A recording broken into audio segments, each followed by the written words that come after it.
આજે ફરી એક નવું જાદુ લાવી છું. તમારે જોવું છે? ચાલો બતાવું. જો મારી પાસે એક રબર છે. આ જાદુ માટે એ રબર સિવાય બીજા એકેની જરૂર નથી.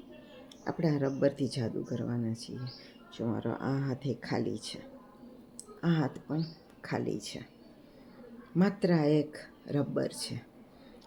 આ રબર હું હમણાં જ ખરીદીને લાવી છું. હજુ મેં એનું રેપર પણ કાઢ્યું નથી. તો હવે આપણે રેપર કાઢીએ. જો તમે જોઈ શકો એમ હું આ રેપરને કાઢું છું. જો રેપર કાઢી નાખ્યું છે, ફેંકી દઉં છું. હવે રેપર વિનાનું આ મારી પાસે રબર છે અને હું મુઠ્ઠી વાળી દઉં છું અને એની ઉપર હું જાદુ કરું છું. જાદુ મંતર છું, મંતર ભરેલું, મંતર ખાલી, મંતર અને એક જાદુ ફૂંક મારું છું અને જો જાદુ થઈ ગયું. એ આવી ગયું રેપર. એ કેવી રીતે? આપણે તો રેપર ફેંકી દીધું હતું, તોય પાછું આવી ગયું.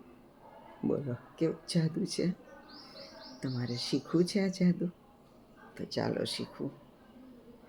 ખરેખર તો મારી પાસે હું આવા 2 રબર ખરીદી આવી હતી. બીજા રબરનું રેપર મેં અડધું તોડી નાખ્યું છે. જો અહીંયાથી ને અહીંથી રેપર તોડી નાખ્યું, એટલે એવું લાગે કે રબર રેપર વિનાનું છે. અને બાકીનું અડધું રેપર મેં ચોંટાડી દીધું છે રબર ઉપર.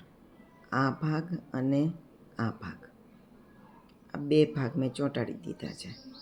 4 ભાગ હોય ને એમાંથી 2 ભાગ કાઢી નાખ્યા અને 2 ભાગ રાખ્યા, એ ચોંટાડી દીધા.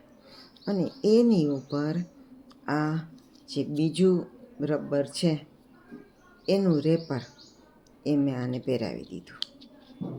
જો આ પહેરાવી દીધું. હવે હું તમને એમ કહું કે આપણે આ રેપરને કાઢીને ફેંકી દઈએ, ત્યારે હું રબરને આમ ફેરવી નાખું. જે ખાલી ભાગ છે ને રેપર વિનાનો, એ તમારી બાજુ આવે એમ હું રાખું અને આ રબરને, આ રેપરને ફેંકી દીધું. અને પછી આ રબરને હું અહીંયા રાખું આંગળી ઉપર, જેથી જ્યારે હું મુઠ્ઠી વાળું ને ત્યારે આ રબર અહીંયા ઉલટાઈ જાય અને મુઠ્ઠી વળી જાય. અને જ્યારે મુઠ્ઠી ખોલું ત્યારે એમાં રેપર આવી ગયેલું લાગે. કેવું જાદુ છે? મજા આવે એવું છે ને?